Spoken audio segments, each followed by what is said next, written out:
private property of their residence, then I will deploy the United States.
I think we have a record. We have 13 attendees. I don't think we've ever had that many.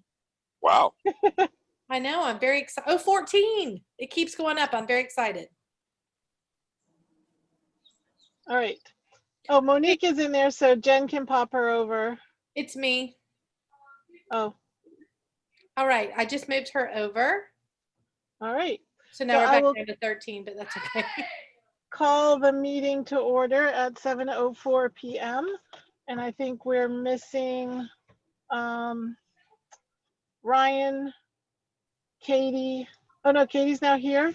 We're Uh-huh. not missing Katie.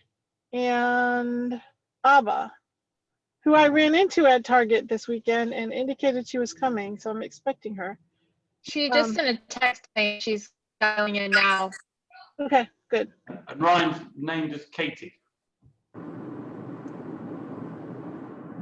And I think Ryan is coming in too. Yeah, Okay. I'm Katie because she forwarded me the link because I could not for the Oh, life, sorry. for love or money, I couldn't find it in my. Ryan, I think I can rename you. Hold on. I think we should keep him as Katie. I mean, it's bad for Katie, but I can rename myself. Okay, so let's get started. So right now, all we're missing is Katie and Abba. I think. Oh, Katie's Right. here. Katie's there. No, I'm here. oh, Katie's also here. Okay. Oh, Twice. okay. And let's jump into our vision, mission, and core values. Do we have anyone want to jump in that has the document open? Because I'm not in a position to share. I don't know if you can, Christy or Kevin. Yep. Otherwise, okay, I can start if it's anything. So perfect. Yes, All you right. can start with the vision. vision to develop globally minded citizens who have the knowledge, skills, and attitudes to affect positive change in our world. Mission. The Globe Academy fosters global learning opportunities through balanced education for children of all backgrounds, with a focus on dual language immersion, an experiential learning model, and a constructivist approach. Globe inspires students to be high-performing lifelong learners equipped to make a positive impact in the world.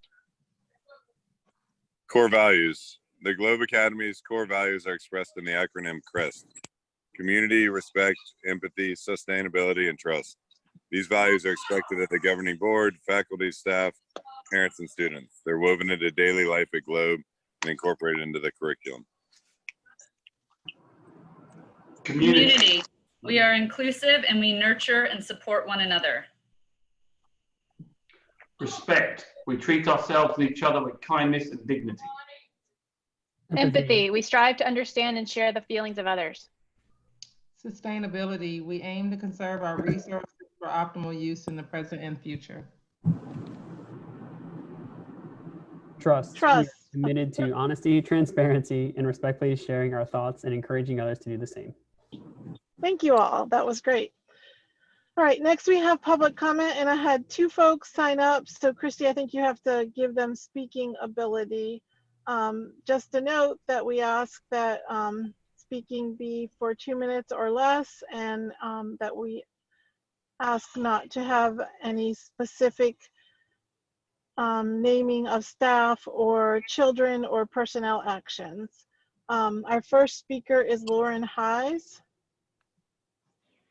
Okay, Lauren, I think I've turned you on. Can you say your name so we can practice? Hi, I'm Lauren Heiss. Perfect, Lauren, you're ready. You may go ahead. Thank you.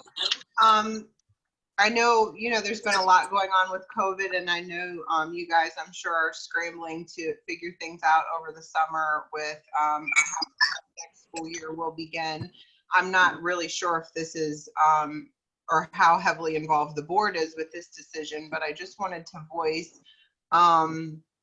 my opinion and concern with how to get schools started back up. I've been reading things here and there on, the possibilities between what the state is recommending, what the county's recommending. And I think, in the end, you guys have the say-so in what's going to happen at Globe. But I've been really scared because we've enjoyed our time at Globe, and it's been really beneficial for my daughter who's in kindergarten, and we're really looking forward to spending the next 7 more years there. However, I'm immune compromised, and my mom is very immune compromised, like life and death situation if she were to get COVID. So I won't be ready to send my kids back in August, really, probably no matter what happens this summer. I mean, it's not going away. There's not a vaccine available. And we live with my mom, so I'm certainly not going to put my mom's life at risk for any reason at this point. Although, my daughter's education is of top priority for me. So I just hope that, you guys will consider when making your decision for the options and how Globe will reopen. Because, with respect to such a diverse student body and families with varying needs, I think it would be a really good idea to have a virtual option in place for the people who need that, who aren't ready or comfortable with sending their kids back to school for a variety of reasons. Mostly health, I think, in everyone's circumstance. If you're living with someone who's very immune compromised, it's extremely risky. But also, I know there are people that need to go back to work and need to put their kids back in school. So I think it'd be a good idea if people could have the option, if there's a possibility to offer virtual learning or classroom learning, and people could opt for the virtual option until things get much safer. And then that would free up the classroom maybe for the children who need to attend or the families who need their children to attend in person. So that's my recommendation that I hope you guys will consider when thinking about all of this. Thank you. Thank you, Lauren. And I think if you're able to stay on a little bit, there may be something that Christy includes in her head of school update about the things she's looking at. The next speaker is Robin.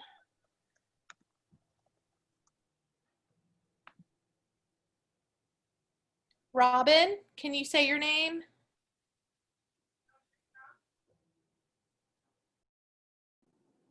Robin, can you hear me?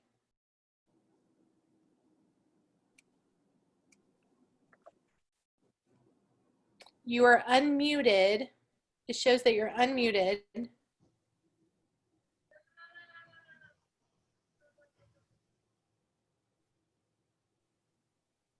not. Oh, wait. You almost had it. Can you unmute again?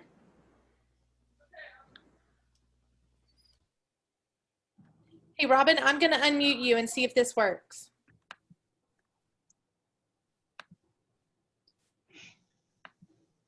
Unmute. There you go. Hello? Okay. Yeah, you got it. Can All you right, hear you can me? go. Okay, great, thank you. Hi, I just have, I didn't prepare anything like I usually do, but in listening to our mission and vision and in light of what is going on in America and in the world, and thinking again about our mission statement and our vision, I'm just making a suggestion that at the very least for middle school, or even actually in the elementary school, we could consider some anti-racist curriculum, perhaps in elementary school as a special, or connections or whatever we call them, and in middle school as a class, or also as an option for instead of band or art or music, or part of our health curriculum, because I do believe that it is part of a health curriculum, mental health. And so I was on a call with parents at the City of Decatur schools, and they are considering that mandatory curriculum and putting it into their schools. And I hope that potentially our educational committee and our diversity committee can look into having this for our school as well, because it absolutely fits in with our mission and vision and what we want Globe students to be and what we want Globe graduates to be. I know we spent a lot of time talking about what a Globe graduate would look like. And I think that having this kind of curriculum would be beneficial to everybody in preparing them to be out in the world. So that's it. Thank you, Robin. Thank you, Robin. All right, so next we have our consent agenda, and if there is no discussion, we will consider the agenda and minutes accepted. And then next we have a PTCC report. We have I see April over there. Let me see. April, is that you? Yep, can you hear me? Yes. Hi, yeah, for some reason I couldn't get in as a panelist, but I can just report. Oh, thanks for sharing that. Oh. Or can you share the report? Because I don't have sharing capabilities now. Kevin, do you have it up by any chance? I don't have it up. Okay, I can just talk to it. It's fine. So we inducted and voted in our new PTCC leadership team members. So for co-chair, we've got Laura Hancock, who is currently our fundraising co-chair. So she will be our new co-chair, replacing me, as this is my second year and my term will be ending this year. And secretary, we voted in Christina Spivey. So congratulations to our two new officers. We've got two new class pack leads, Anna Texiera and Florence Cannon. And we still have a few open positions, facilities pack, one fundraising pack, one for GAP pack, and an assistant for a treasurer, the bookkeeper. Just a quick update on things that we've been doing. Teacher Appreciation Week was successful. We did it virtually. Showered our teachers with love and notes and videos, $25 gift cards, $75 Amazon gift cards. So all teachers and staff were very appreciative of that. So thank you to everyone that contributed to our staff gift fund to make this possible. We had a very successful evening around the globe auction. It was also virtual. our gross numbers as of date, they are not finalized, but as of date, we're estimated it to be about $73,000. So we are extremely proud of that. Thank you to everyone that supported, all teachers and staff that donated teacher treasures, all parents that attended and purchased, all parents that went and solicited items. Thank you to everyone that put in countless hours to make this happen. Very appreciative for everything that everyone did to contribute. Within that $73,000 that was raised, a part of that was our Fund a Project, which is for our classroom libraries, and our goal was $5,000, and we raised $4,965. So just a little bit shy of that, but this weekend, another little push went out so that we could reach our $5,000 goal. So I am sure if it has not, I haven't gotten any number updates today, but I'm sure that we have exceeded that 5,000 goal as of today. A couple other things, we collected a ton of used uniforms. So we are trying to work with the school on ways that we can offer opportunities to sell those items. It's more of a community service back to our families and our community. So we'll be working with Christy and staff regarding how we can set up appropriate times and places to sell our spirit wear. Again, unsure of how orientation will be this year. So we'll be staying tuned for different policies and procedures that will be rolled out so that we can ensure to give this back to our community, as well as spirit wear. We typically would do it during our summer picnic, but we won't be having that this year. That's been canceled. So I'm just looking for opportunities to offer those services to our families. Additionally, we are looking to do some activities over the summer that include doing the lower campus mural of the new Globe mascot, doing some sidewalk painting games and activities at the playground at lower campus and possibly upper campus, in addition to doing lower and upper campus teacher lounge renovation. So those are projects that we hopefully will be able to do over the summer while no one's in the school. Additionally, we'll be working with the staff to figure out, once you all determine how things will be, at least at the beginning of the year, designing our programming and upcoming events to support those so that we can still ensure that, you know, the school and community knows that we are there as PTCC to support. So that's all I have. Thank you, April. Welcome. Thank you. I couldn't get off mute. All right. So next up, Christy, is you with the Executive Director's Report. Awesome. Okay, let's see if I can.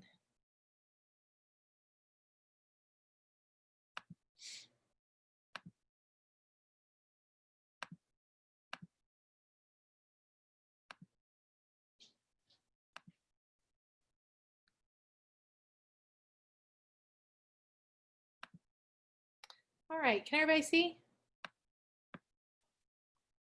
Yes. Okay, great. Yes. Need this over here. Awesome. Okay. Okay, great. So updates today. We do have a survey going out to parents and staff. There'll be 2 different surveys coming out this week. So please be on the lookout for both of those. And those will just be about this past year. And also in there in the survey to parents, we are asking about feedback for distance learning. So I appreciate Lauren giving feedback today about the re-entry. So this also will be a place to give that feedback as well. So we'll be looking for that. We're going to use that as one piece of information as we plan for our re-entry back to school. I am on a call every week with representatives from the DOE as we are trying to move forward into this re-entry plan and what exactly this is going to look like. And I'm telling you, the unknown is probably the hardest place to sit to figure out how we're all going to come back together safely. I do want to say that we're waiting to really hear what DeKalb County is going to do, because so many of our families have children in DeKalb County schools as well as Globe. So we really want to be conscious of that as well. So we're taking all of this into account to find the best reentry plan we can have for Globe and all of our families. So just know that none of it goes past our minds in thinking this through. So, and I appreciate the feedback that was given tonight, and also hopefully we'll get through that survey, get information back. I want to reiterate what April said, just thank you so much to all the parents who helped with the auction, and also all the parents who helped with 8th grade graduation. It was great. It was unusual, but it was wonderful. And I feel like we created that rite of passage, even though it was done in cars in a drive-in theater format. So it was good. It was a great way to end the year. And a big shout out to Judy Lamore for all those logistics for graduation, because it is no easy feat. And a big thank you to Marcia and Katia for organizing the drive-bys at each of our campuses for the community.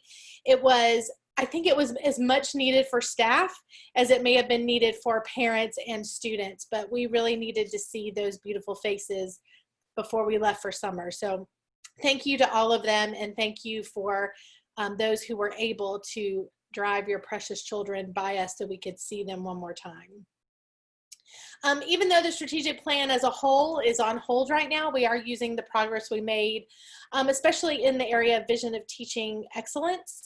We are moving, we usually do a book study that we all do together over the summer as a staff, but we as an administrative team pushed ourselves out of the box, as well as just like we asked our teachers to do on the turn of a dime, for distance learning. So we have moved into somewhat of doing that ourselves for our staff, and we're really looking forward to that, and really looking at our vision of teaching excellence and how we can use that as we begin our staff development. So I'm excited about that.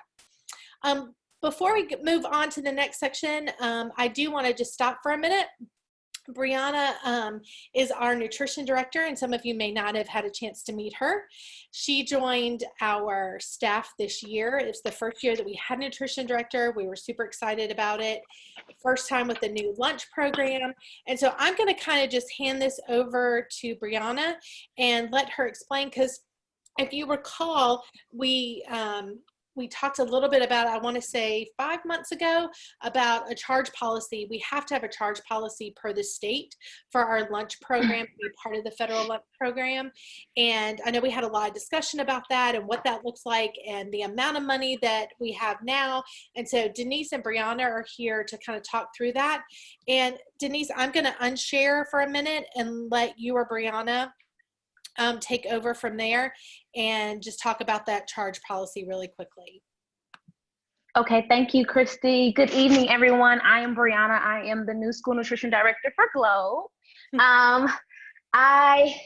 Today we are presenting the new meal charge policy. We did present one towards the beginning of the school year, and you all had your concerns and questions, and we've taken all that into consideration. I actually edited the meal charge policy, and I know one of the biggest concerns was the cold lunch. So we did remove that, but moving forward, we have established a plan as far as when students hit, I guess, $8, or I'm sorry, once they hit 8 meals, the parents will receive an email. Once they hit 12, they get a phone call, and so on and so on. And if we have to get the counselor involved, that's something we've discussed as well. But we are strongly pushing towards not using a cold lunch at all. We will still provide a hot lunch, but just, I guess, put more pressure on the parents with communicating with them and trying to get that bill resolved as quickly as possible. Because again, my main concern, and yours as well, is making sure we provide the kids with a nutritious meal each day. And I do want the kids to still receive a meal and eat. I believe it was emailed out to you. Christy, were you able to share the revised copy with the board? I'm not sure how we do things. I don't have, Denise, do you have it right there with you, the revised copy? I would have to look for it. Okay, you need hold to on. share. I will look while you guys continue talking. Well, I apologize. I will make sure that's in everyone's email as soon as this meeting ends or during. But does anyone have any questions for me at this time? I guess And a I point think of just to clarification. clarify for everyone, we removed any reference to a cold lunch. So students will get hot lunches no matter what. What the policy does is it just shows the escalation of contacts with the parent. And it goes from an email to the counselor to the assistant head of school if we need to. So it's just our policy for how do we try and collect those funds. And I think the other big question people had was how much have we lost, basically? And it looks like we're looking at around $8,000 as of right now in quote unquote bad debt. And again, these are not free and reduced. These are full pay people. Not every free and reduced student will always get a hot lunch, but now everybody will get a hot lunch. And it's a little bit more. Oh, go ahead. I'm sorry, Brianna. Board, I Go ahead. just emailed you that document just in case you missed it earlier. So everybody should have it in their inbox. Okay, go ahead, So- Brianna. Sorry. Chip has his hand up. I have a question. Yes, sir. So there's not an instance where a kid will get a cold lunch, right? No, we have removed that. Yes, sir. You're Like, correct. all the way, no matter what. No matter what. Correct. And then But who knows what the balance of the kid is? Like who knows if a kid has like 12 unpaid meals? How far does that knowledge level go? Myself, Denise, and then the company that we use, Horizon. But nobody else, like not the teacher, not anybody else. The teacher, it is not shared with the teacher, no, sir. No. Okay. No. Good. They have But no you have access to, every parent has access to their own student's account to monitor payments and then when they eat. Awesome. Awesome. So Any point of other questions? clarification, Go ahead. Can you hear me? Can anyone hear me? Yeah. Yeah, Okay. go ahead. We can hear you. It's like the third time. I just feel like I must not be speaking up. So point of clarification, by cold lunch, we're talking about the alternate lunch that was, I believe, in the previous plan. Yes, I did ma'am. not have an opportunity to review the new one. I must have missed it when it was sent back out, but I see I have it now. But by cold lunch, you mean that there won't be an alternate lunch for students that have balances at any point, but we do have a plan for trying to get that balance resolved. That's correct. Exactly. Okay, thank you. So we do need the board to vote on this, of approving this policy. Per the state, we are up against the deadline to get that finalized for the federal lunch program.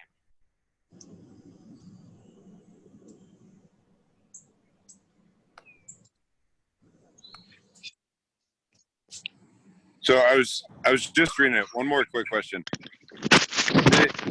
All the lunches, like cold lunch, hot lunch, whatever, if a kid's parents haven't paid for like 30 lunches, they're still getting the exact same lunch as they would get as if the parents had been paying, right? Yes, sir. Okay, good. There will be no different lunch for any child ever, unless they just don't take a lunch. Sounds perfect. Thank you. My only, just as CFO, I just want to throw this out there is, 10,000, let's call it 10,000 bucks. I have to do this as CFO. It's a third of a TA. That's the reason we're really going to push hard to try and get parents to pay these balances, but we're going to remove any impact on the child. Correct. And I think it's noted that it's not students that are on free or reduced lunch, that these are full paying students that are otherwise identified. But I think that some of the conversation around that changes, that we just don't know what situation is keeping a kid from maybe the free and reduced roles, and definitely wouldn't be an opportunity, a lack of an opportunity to apply and qualify, but we just don't know what happens, and we don't want to stigmatize a child. So I appreciate us removing that. I hear and understand that we need to vote on it. Again, I'm looking through, I see the email that just came through now. I don't believe that it was sent before now for us to review. And I was trying to see if I had overlooked. Either way, I haven't reviewed it. So I wouldn't be comfortable unless that is the only change. I know that was our point of concern at the last one. I think we were withholding vote on that point there. And I'm trying to, I know my notes are all about the alternate lunches. Is it possible to circle back at the end of the meeting to see if everyone by then has had time to review? Absolutely. Well, I also just want clarification that that is the only changes are from Ms. Cadwell. Brianna, what's your last name? Cadell. Cadell? Cadell. Cadell. I was just wanting clarification from Ms. Cadell that the changes were around that alternate lunch, and were there any other changes? Because I think that was the only point that was withholding the vote last time. That and just form of communication. But no, that was the only major change. Okay. So I was thinking, Monique, what we could do is approve it as it stands, and then if there's an issue with it, we can always come back and revisit it in a subsequent meeting. There is a need to have a policy to meet the federal requirement that we just have to have some policy that says what we're going to do to manage this. I think this is addressed the concerns we had. The other thing that's on the table that hasn't been developed yet, but that Christy and Denise and Brianna were discussing as an idea, is looking at a sliding scale option so that at our school it's not just a hard either you're free and reduced lunch or you're full pay, and even we could apply it to field trips too, but that we come up with a sliding scale model that we could apply so that folks that we don't know what their situation is, and maybe they aren't in a position to qualify for free and reduced lunch, but they do have a challenge, that would be able to offer something to those folks as well, and it's not like an all or nothing. So, and I also think there's going to be a push this month to see if there's anyone else that's going to complete their payments for last year. Can somebody? Go ahead, Chip. I'm sorry. No, go ahead. I was saying, I think that was one of the issues. And again, looking back on my notes on this issue, one of my concerns was making sure that we weren't in a situation where we had to take a certain course of action because that was our policy, and then that policy didn't allow us to operate compassionately, consistent with our community when the time came to it. And so it sounds like, and as I'm reading the new policy, that those were the exact things that were addressed in this revision. And so I really appreciate that thoughtful process, but I certainly understand the business aspect of it and the need to make sure that we're collecting from families that are able. So I'm all good on that point. Awesome sauce. The only thing I would say is maybe just the wording of that last paragraph. It says collection of unpaid balances cause for immediate action. I think maybe we just have to word it like collection of unpaid balances will be cause for immediate action. So which paragraph are you looking at? The last dot. Oh, that's a typo. Yeah. And then the paragraph before that, just kind of cleaning up that line in the middle. I don't know how much it matters that it's exactly nice and pretty, but if we're going to do it, we might as well. Okay, I'll make those changes.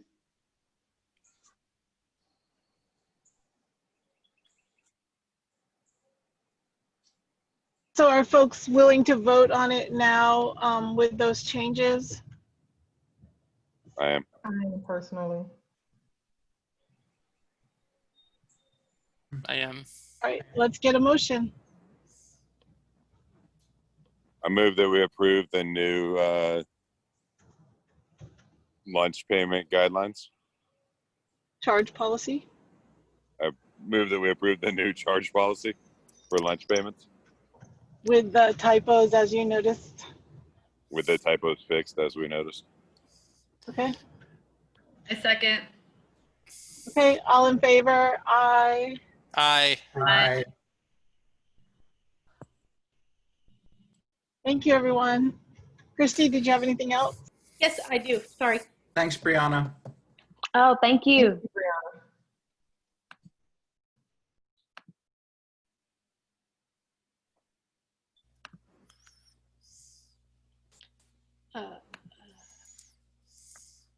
All right. Everybody see that? All right. Thank you, Brianna, very much. I really appreciate it. Oh, no problem. You're welcome. In enrollment, we started the 1920 school year with 992 students. We ended the school year with 979 students. And I'll show you the spreadsheet in just 1 second. In the July board meeting, we will look at the student enrollment from May to July. And one of the things that we are really wanting to see this year is looking at the numbers from that basically children who withdraw over the summer, and to see if there's variances compared to years past. Tamiko Walker-Jones has done a great job in keeping data for our data. Just saw that with enrollments and withdrawals. She has sent, she's also sending a survey to those not returning, and this will be part of the withdrawal procedures for our parents. So we're working on all that and backfilling a lot of that data so we can actually start to see trends. But this year we've got a really good process now for keeping up with that data, and I will show you enrollments. When I switch the screen, did y'all still see that? Okay, great. So you can see here, y'all see that? Okay. Well, here up here with kindergarten, and you can see as we go down when we added somebody and when someone withdrew, and what we ended up with beginning and ending with our totals down here. So we had 8 people who joined us this year. This is after the first day of school of initial enrollments, and we had 21 students that left us. So we started at 992 and we ended with 979. So I wanted to show you those with our enrollment numbers. And the next thing we're going to is our enrollment estimates for 2021. So you can see here with kindergarten, we have made it to number 31 on the kindergarten list. We're on number 7 on the first grade wait list. And then our 2nd through 5th, you can see what we have there and what languages we have. And then down here in 6th, we are number 20 on the 6th grade list. Ending up with a total, we are estimating we will be at 1,090 students come August 5th. So that is where we are there. And with that data, that does conclude my report. Christy, can I ask a question? This is Ryan. I think it was last meeting we had talked about surveying the families that had withdrawn. And I know in one of our Friday meetings, you had said that we had sent emails to all of them and that we had identified all the families and sent the emails. And the next step was to try to get a hold of them by phone if they weren't responsive. I just can't remember the timeline for that. Where are we? I'm wondering, like, how many families have we contacted that have withdrawn this year, and how much data do we have on that? So in the month of March, before we left for COVID, we have contacted those families. The ones that withdrew from then till May, we are still in the process of sending all those packets. Okay. And they're also, the survey is also going to the ones who have already told us they're not going to be back next year. So we're in the process of gathering all that data. I'm pretty sure in the June meeting, we will have information to share. Yeah, I'd love to see just number of families, number we made contact with, some kind of, we used to call it like a reason code, like category of why they, you know, why they left, if they moved or if it was, you know, whatever the reasons were. If we could present that, and then if we have it, at least an update in the next meeting, even if it's not. Yeah, we can give you what we have, even if it's not complete. We'll give you what we have. That would be awesome. Yep, no worries.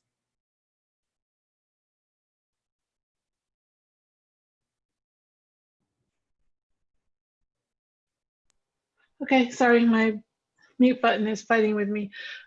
Drew, you're up next with the academic committee report. Yep, absolutely. Thanks, everyone. First, I want to apologize. I don't have a formal report submitted with our packet today, but just a couple of quick updates.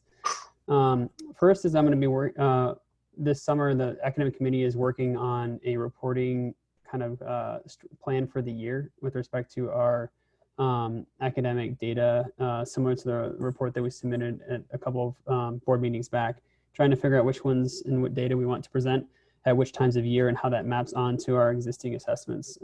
As a part of that, I think too, we're going to have to do some thinking about the potential effects of any COVID-19 disruptions on assessment in the future, as we already had that disruption with Georgia Milestones and end of year testing this year.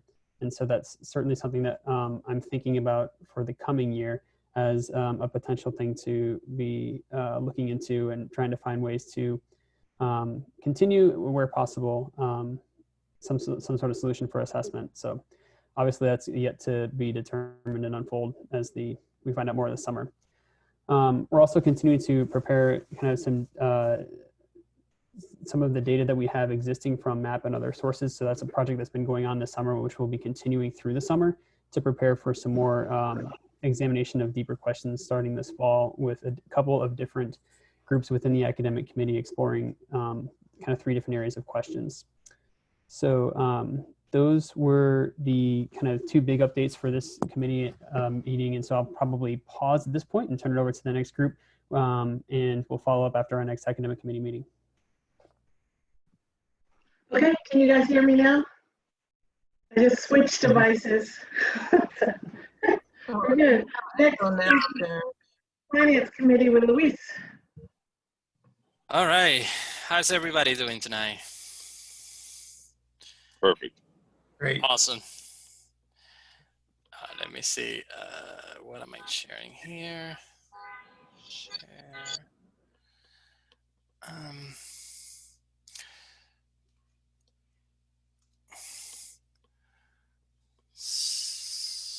So I hope that everybody can see my screen, and I'm gonna talk briefly about the current financial statements for this year all the way through April. And then we're gonna talk about the budget timeline and what we're gonna do given the current circumstances, right? So first, as we're still doing well ahead of budget, around 31% ahead on net income from, we were expecting around 1.3 million in net income, but we got 1.75, almost 1.8 million. Similar situation as the previous months. Our revenues are higher than forecasted, and they're growing higher than the expenses. We will amend the budget this next month, since it's the last month of the year. So in that case, we will make the match. One thing I wanted to call your attention in is our cash balance and our fund balance increased by around 1.3 million, 1.4 million due to the CARES Act PPP loan. That loan we expect is going to become income next year. I mean, we don't have a timeline, but Christy or Denise, our CFO, are trying to understand how we can, phase out that money and use it for the school. I wanted to add, since we're almost at the end of the year, I mean, all the through April, most of the expenses and the income has been already booked. I mean, there's a couple of months still to go for the fiscal year to end, but I wanted to do a pro forma as how is the financials of the school by student. So far this year, we have around $11,200 revenue per student, and our cost is around 9,500. And I call those numbers to attention so you see how revenues and costs plays out for the budget. One challenge we have for the next year budget is we don't know how much revenue we're going to get per student. We hope it's going to be higher than cover our expenses and are pretty much fixed. I mean, maybe even a little bit higher. When I say fixed, we expect our cost per student to be around 9,500 for next year, 90,500 or 10,000. So it is important to know how much are we going to get funded by the state and by the Cobb County. So after talking to everybody in the school with our CFO Denise and with Christy and with the board, we have decided not to adopt a budget until we have more clarity in the funding for next year. And just to be candid, as I showed you before, I mean, if we don't get over $10,200 per student, we are going to have to dip in our cash reserves to make the budget. We're still negotiating the number with the county as well with the state with all the current conditions. So what we're going to do for the following 2 months or the first 2 months of the next fiscal year, we're going to pass a spending resolution. And the way to do this is we're going to present to the board a simplified statement similar to the one I presented for the financials, asking for to approve the spending budget for the next 2 months, which in this case will be July and August. Our expectation is that we get the funding by the end of July. So if we need to make any adjustment to the budget, we will do it at that time. And then, we will present the budget in the next meeting. And then we will have the 2 public hearings to, to approve and to think about, anything that we need to do. I don't know if do you guys have any questions or anything? Let me know.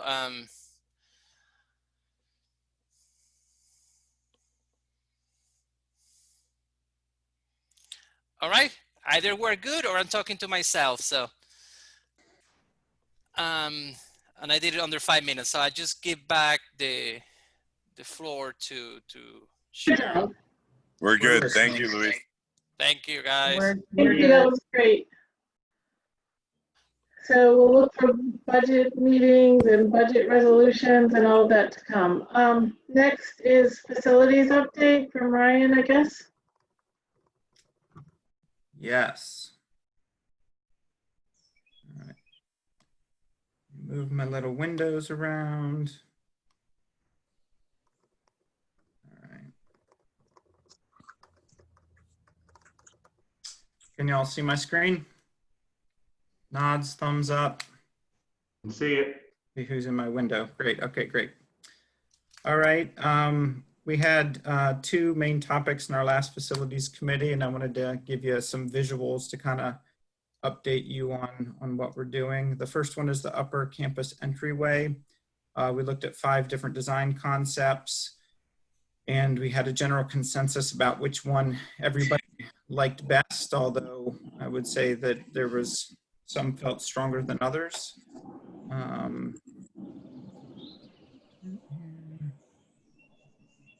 Oh, yep. And I'm going to show you a little bit more on that. And we did ask Jerry to go ahead and get quotes on one of the designs that kind of rose to the top, which he was able to do. So I'm going to show you some designs on that. And then the second topic that we talked about was the upper campus ground floor renovation. In words, we're splitting the music room into a 5th grade classroom and another small classroom, and a portion of the art room will kind of be carved out and walled off for the teacher's lounge. And I'm going to show you a schematic for that as well. But sometimes pictures are better. All right.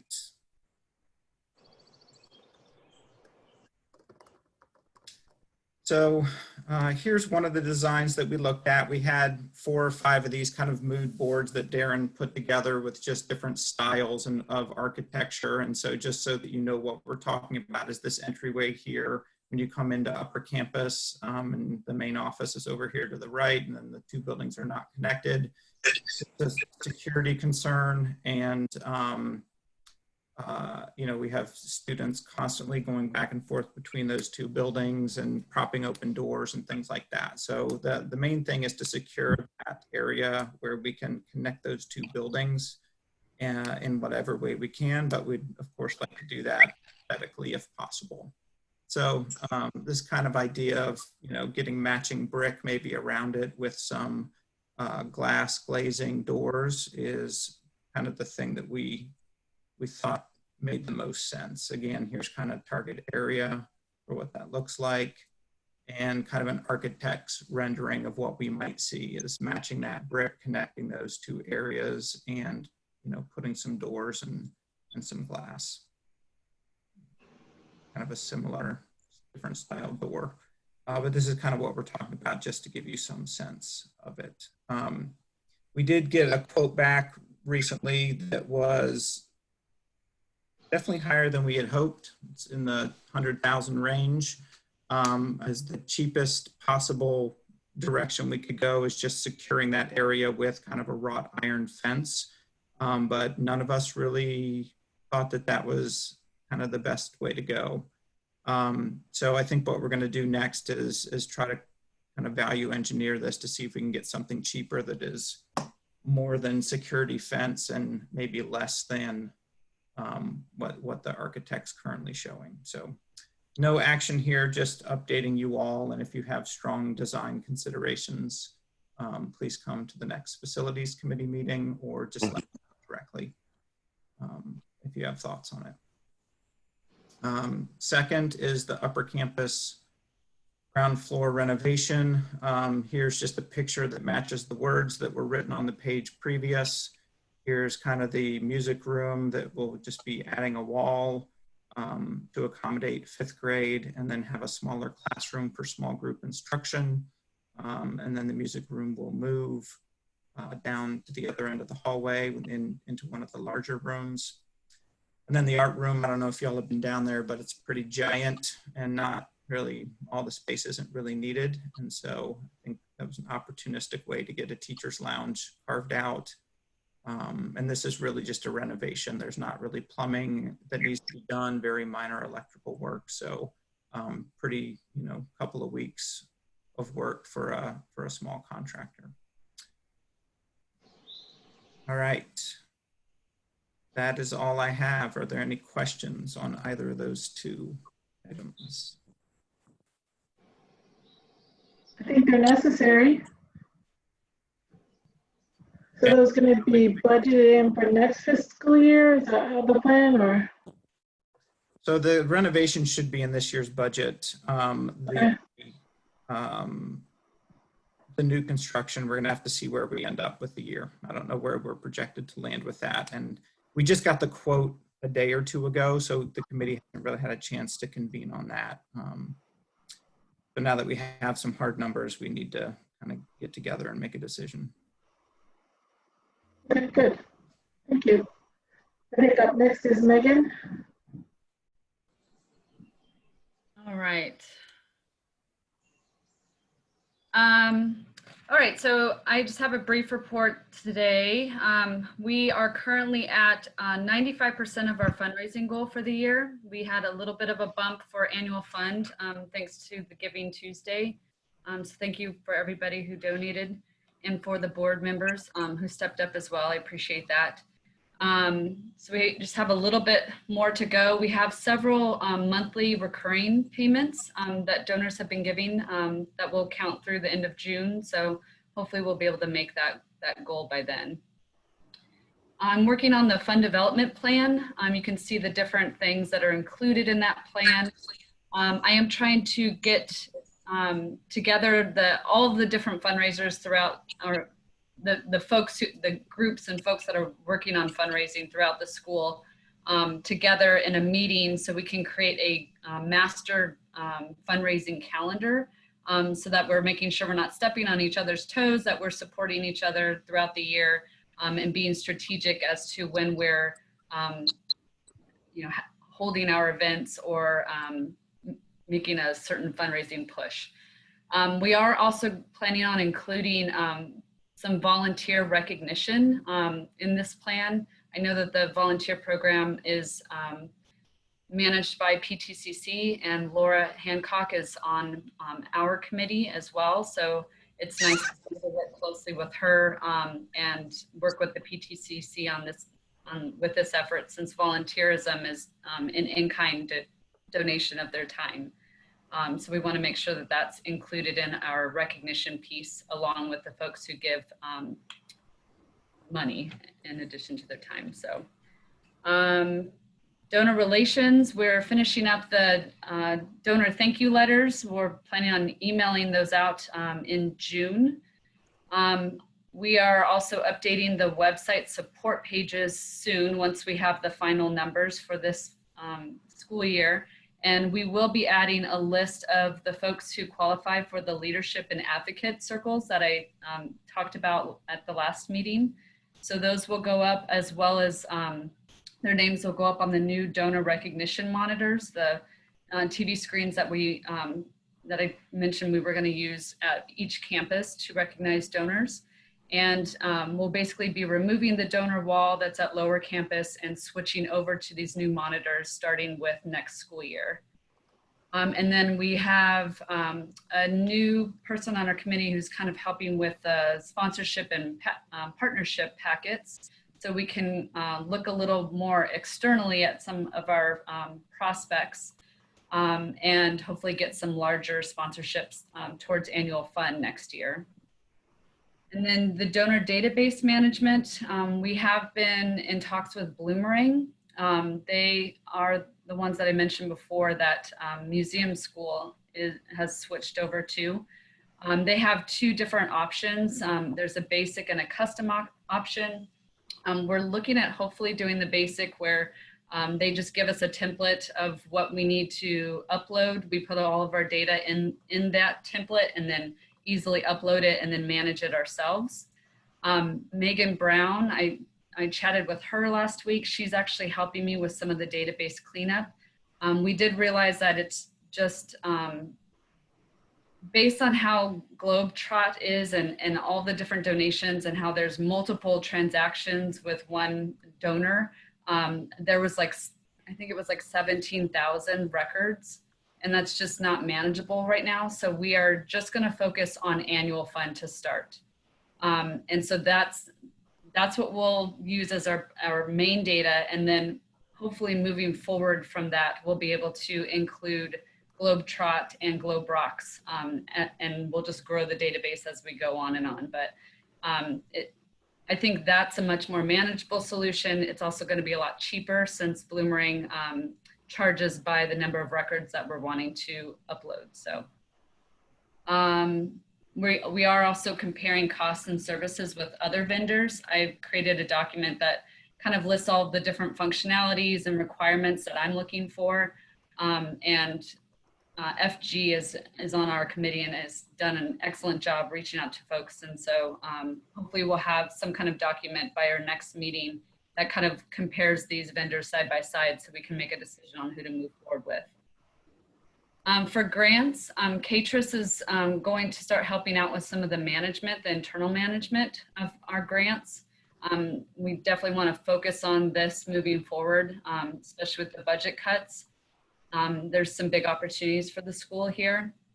So my committee will just work on providing support for her and researching prospects as well. And our next committee meeting is June 16th via Zoom. Any questions? That's all fantastic.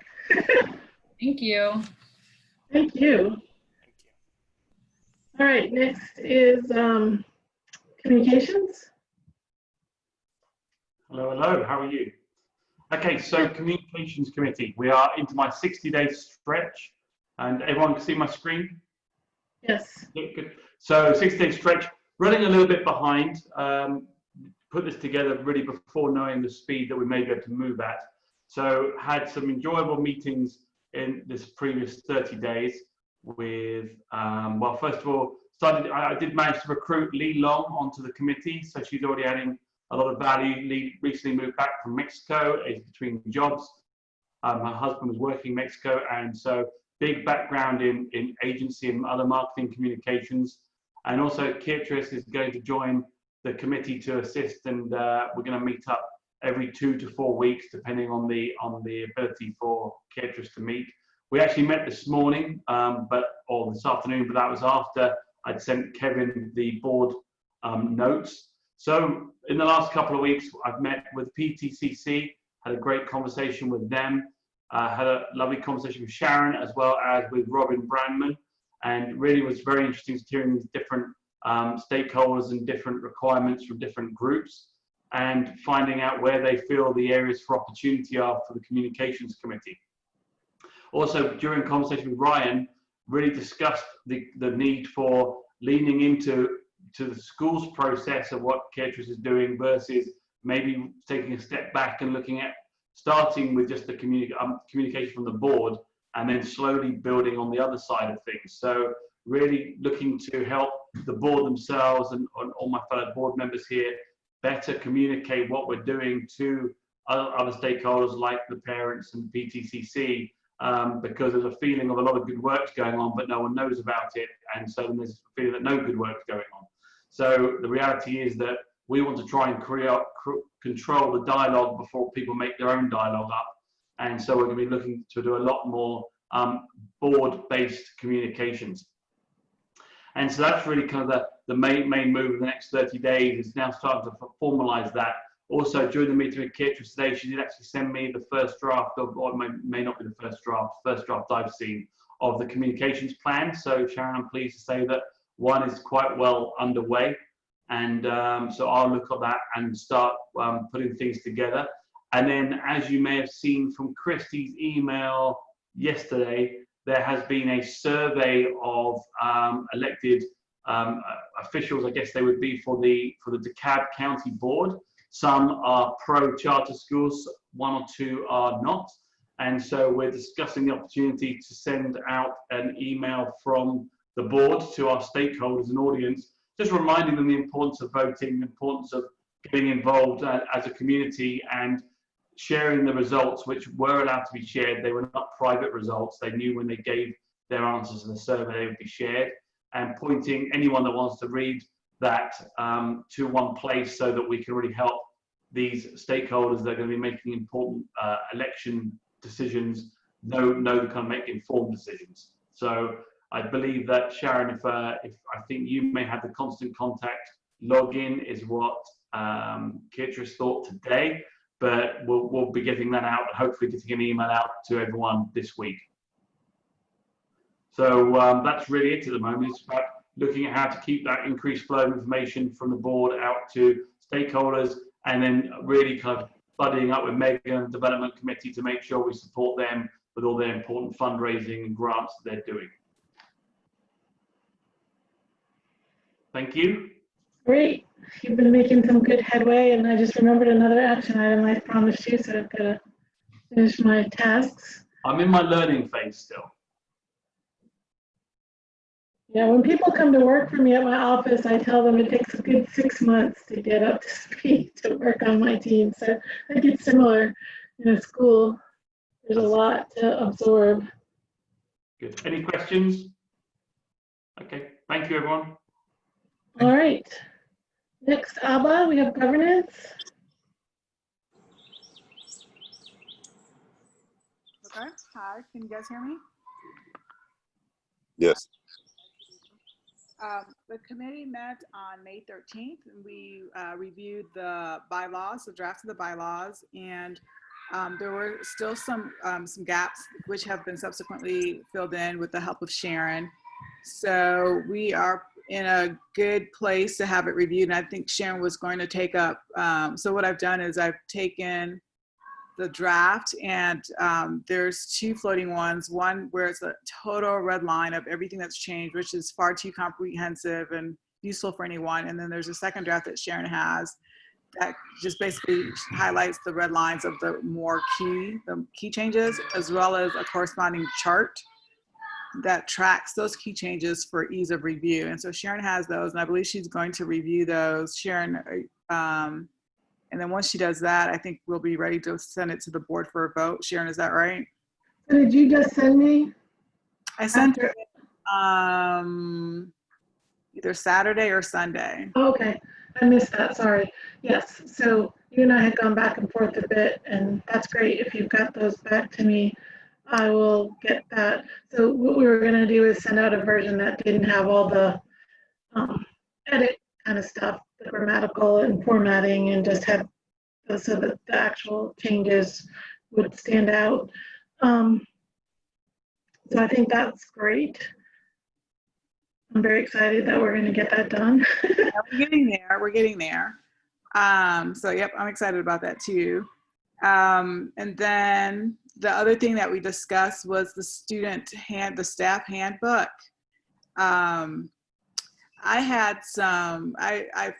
We've had different committees review it, and I had some outstanding questions and some concerns from a legal compliance standpoint.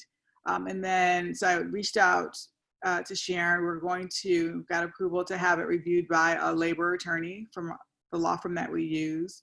But as well, then Christy sent over some recent comments just a few days ago or so that we need to marry up with the current draft, because now we have kind of two parallel drafts, so we need to just kind of combine them before we send it to the lawyer, so all the comments and changes are in one place. And then I think we'll see what the lawyer says, how close we are to closing the gap on that handbook. I think we'll probably need to, my sense on my read is, and I'm not a labor lawyer, but my sense is we probably need to sharpen a few provisions and sections and concepts.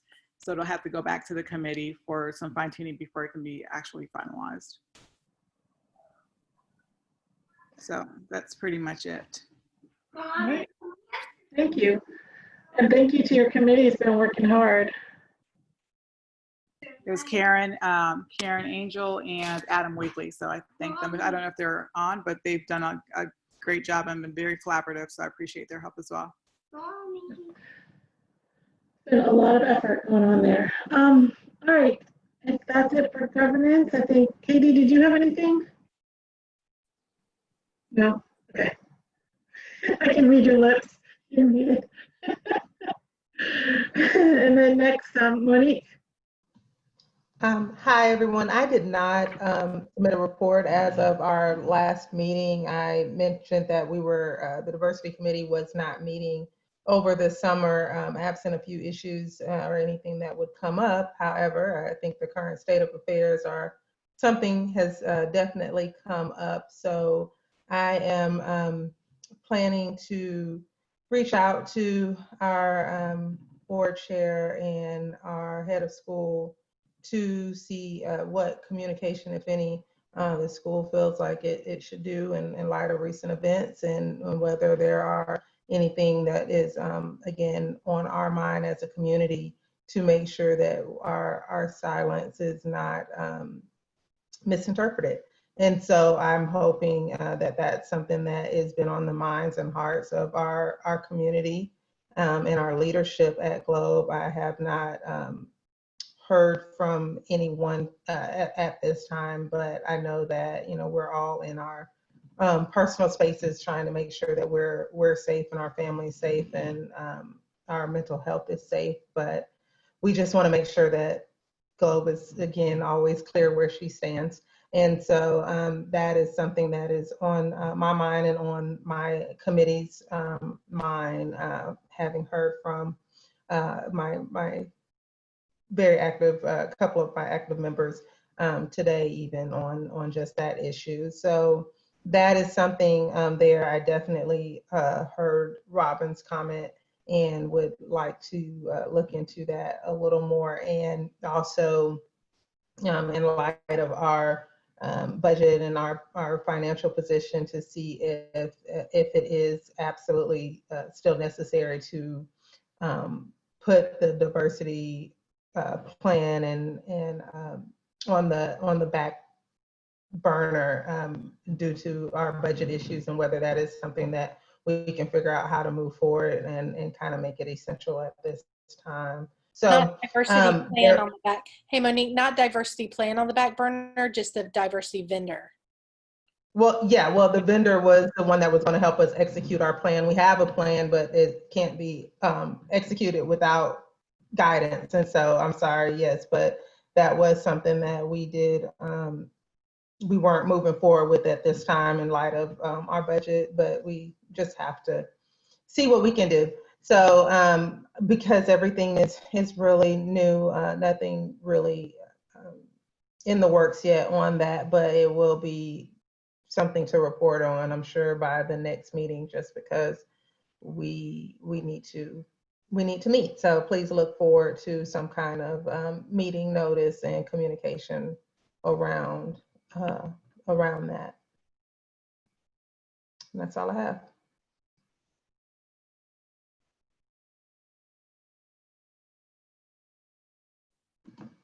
Sharon? Sharon, you're on mute. Sorry about that. Thank you, Monique. Next, we have the Executive Director Evaluation Report with Ryan. Yes, we are covering that in exec session. Thank you very much. So let's go. We don't have any old business that I'm aware of. Let's go to our new business, and then we can adjourn to executive session. So for the new business, we have 2 actions here. The first one is to move Anita Patel to a leave of absence status, because with everything that's been going on with COVID, she's not been able to execute her board responsibilities in addition to the craziness of her work responsibilities. So if we could have a vote to do that. What are we calling the status again? Leave of absence. Leave of absence. I move to. Wait, do we know how long, do we have a timeline? I feel like we should have a timeline on it and then maybe require an extension vote or something like that. Did we do that for Will? Because isn't he on a leave of absence too? I don't know that we called it a leave of absence with Will. The I check. don't recall it being a leave of absence. I don't know. I didn't, did he roll, did he roll off completely, or is it a leave of absence? I think he rolled off completely. I thought he rolled off. You can look it up. If not, that would be a good point, Megan. What do you think is a reasonable time, Abba? I think 6 months. I mean, we don't want to vote on it every month, but just No, so we, I would think we'd do it for a year. I mean, I think it should be in a year increment so that we can plan board members. and then do we backfill temporarily? No, that spot just Right, stays. yeah. My same question is the leave of absence a purpose to backfill for it and it be a short term that someone is serving in her absence, or is it just to hold her seat and we operate without? The thought that I had was that it basically, to bring her back on, we would have to have a slot, so that would make her slot open. And then, but basically it's saying that we're open to having her return if her schedule aligns in the future. But she would still have to, there would be a slot for her, have to be a slot. And what's our max number now? 15? It is, and our goal is to be at 12, but to have a buffer so that if we had people coming and going or whatever, we'd be able to. Yeah. So what you're saying then, and this to me applies to Will, so even if we didn't do it for Will, I think we probably should, just so we have some kind of structure on people, not just floating out there on leave of absences. The idea is that when these board members, whoever they may be, have an emergency, need to step down from their role, they get sort of like a priority preference when they're ready to resume their role, but not guaranteed a position back on the board. I like that. I don't know what others think. Our policy say, it doesn't speak, I know it speaks to our terms, but we didn't have anything about what happens when there's a leave of absence. Yeah, I know Sharon had mentioned that she wanted us to look into something like that for the bylaws, but we don't currently have that in there. And I think we would, before we could bake that in there, maybe have a conversation on what we want that to look like. Because when Sharon mentioned it to me, that's not exactly, right now I don't have opinion one way or the other, but I had assumed it to be kind of a short-term type, like 3-month type leave of absence, like you're sick or something and then you come back, versus like completely stepping No, I think this is something where it's basically rolling them off the board, but saying, you know, we appreciate their skills and their value, and if they have a point where it fits in their schedule in the future, that you know, the door's not closed completely. Yeah, part of what had brought this up is that Anita has had a couple of just big work events and And we wanted to have a way for somebody to have something happen in their life and have it and still not make them feel guilty for either having to step aside or feeling like they can't, you know, contribute. And when clearly something, and I think Anita's situation is kind of the perfect example of like, she should be prioritizing work, and somebody else might have to prioritize taking care of you know, an elderly parent or something like that, that, you know, if it was me, I would want the opportunity to step back, but like Sharon said, not have the door be closed to service and not necessarily have to resign. So I think it's, you know, that's the design of it. And I would be interested in other people's feedback on that. But I was thinking it was more like a year, right? Because it's a major event that is keeping you from being able to do your duties. It's not kind of just a blip in your schedule that's kind of a rough patch. Brian, when was the last time she was at a board meeting? Yeah, we were supposed to do this sooner. It was probably, I think it was January-ish.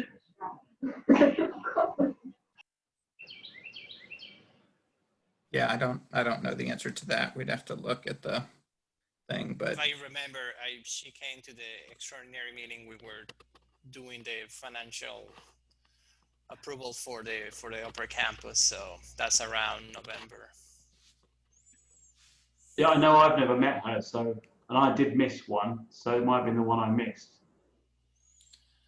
I completely understand the sentiment, and I think it would be nice to have that kind of a, you know, a clause in there, and it doesn't necessarily have to be, I mean, maybe like for a maximum of a year before you might need to step down, you know, no longer than a year could you be on a temporary leave. But if you're, you know, if things resolved and enabled you to come back sooner than that, you could. Well, I was thinking it's more, it actually takes the person off the board, but we're expressing the fact that we appreciate them, and, you know, since they didn't finish their term, would be open to them again in the future, kind of thing. Okay, like if they're basically off the board, I don't think that there's any clause that stops anyone from being back on the board at any later date, no matter how you end up off of the board. Like if your term runs, then you have to wait some time to come back. I don't know what we have in there about that, but if you're seeing this as they're stepping down, then I think that their ability to come back, I mean, it makes them a much more viable candidate when, you know, they do come back, if we're looking at, you know, that. But I don't know that the rest of like that preference for a seat, I don't know that that's even necessary, or probably even necessary for the person who steps down. But I don't know. Is this something that we have to like discuss in real time today, or is this something that we can just discuss as we talk about a policy related to it and apply it retroactively or apply it to those Well, folks? given that she's essentially not on the board now, I'd like to vote something today. Well, so there was a concept that we are putting into the bylaws that's new. It's like this emeritus kind of status, and it was really intended for an exiting chair to have the status of you know, someone that could be an advisor to the board, and maybe we can expand that concept to exiting board member who has served well, but for whatever reason needs to step down to be kind of an advisor emeritus status, which gives them an elevated status and acknowledgement, but they're still not on the board. And then should she or he want to return, of course, with that status, obviously they would already have an elevated role position that would hopefully make it easier for them to get back on the board with priority.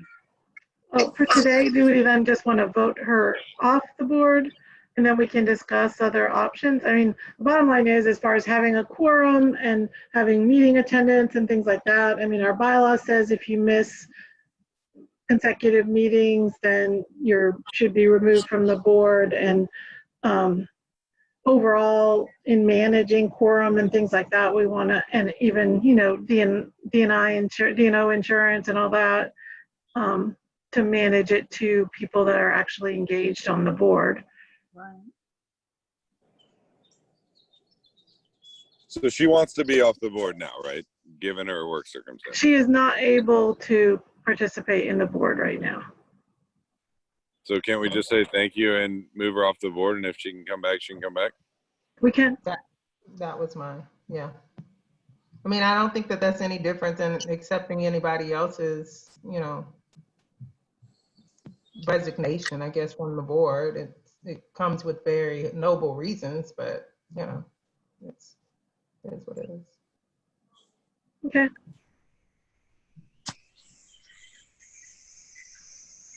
I mean, is she aware that she's tendering a resignation, or did she? I don't know how it was communicated. I had told her a while back that we were going to need to take her off the board, but I hadn't updated her.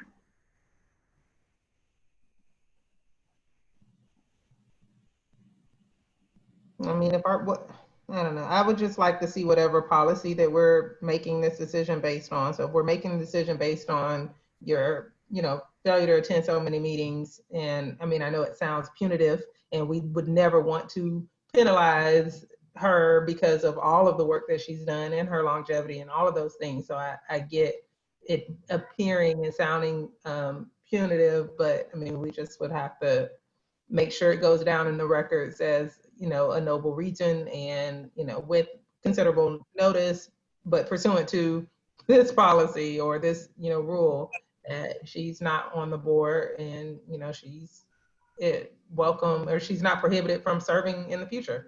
And I don't think that she's not prohibited from doing it. It doesn't guarantee her to do it. It doesn't mean that she'd ever want to do it again. It just means that she's not prohibited from doing so.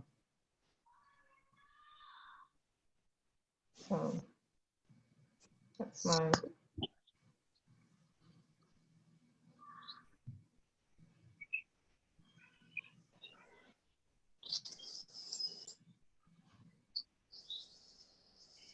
Okay.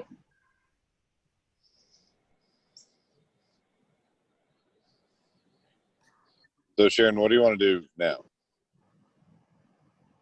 I would like to just get it cleaned up so we've got folks engaged on the board, and if folks aren't, that we don't have them on the board. So do we want to vote? Are you guys comfortable with that?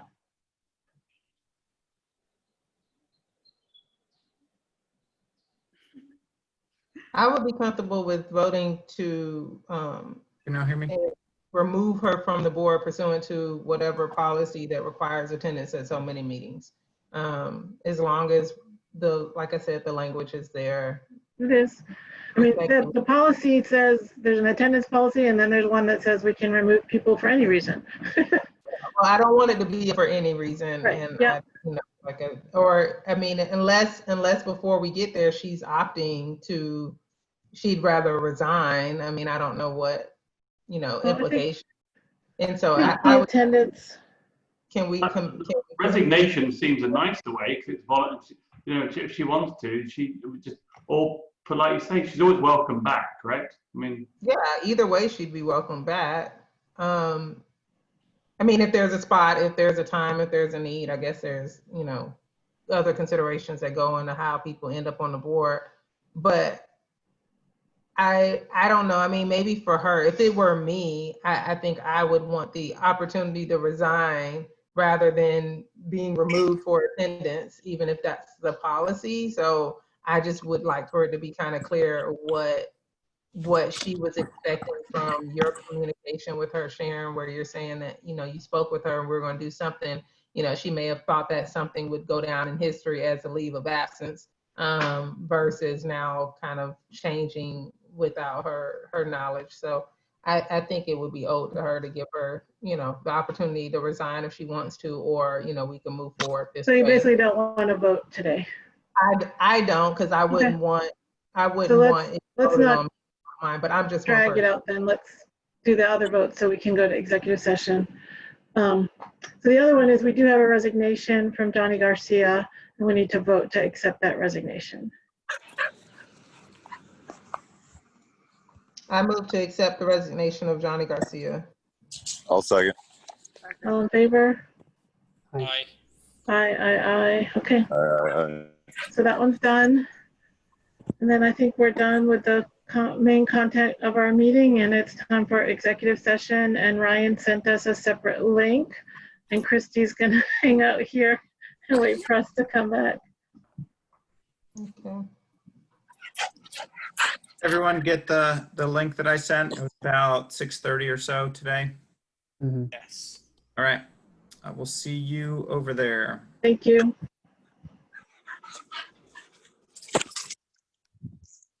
Hey, Kevin, Yes.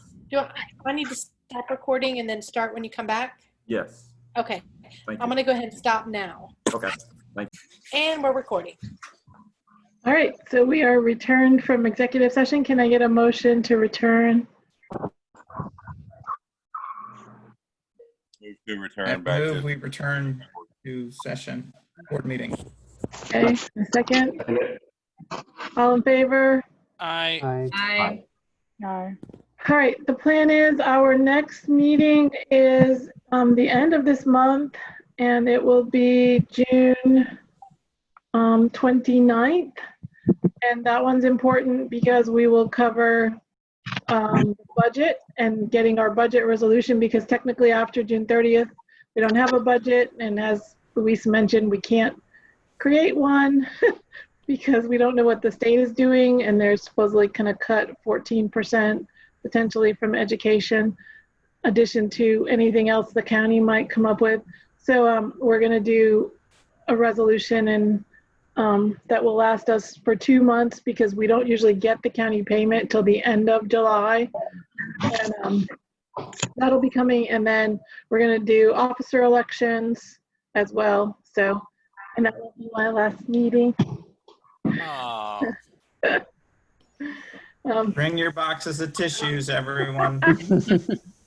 A cake. Yeah, virtually. Everybody buy some cake and some wine, and we'll just all toast. All right, so are we ready to end tonight's meeting? Yeah, let's go for another hour or two. Now you're inside.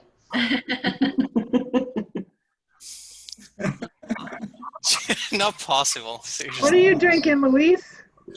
Oh, it's just bourbon. I mean, I'm not drinking now, but if it's gonna go another 1 more hour, just let me drink a glass. Oh my God. All right, do we get a motion to close our meeting? I'll move to close the meeting. I second. All in favor? Thank you, everybody. I appreciate you all. Thank you, Sharon. Thank you. Good night. Good night. Okay, relax. I know.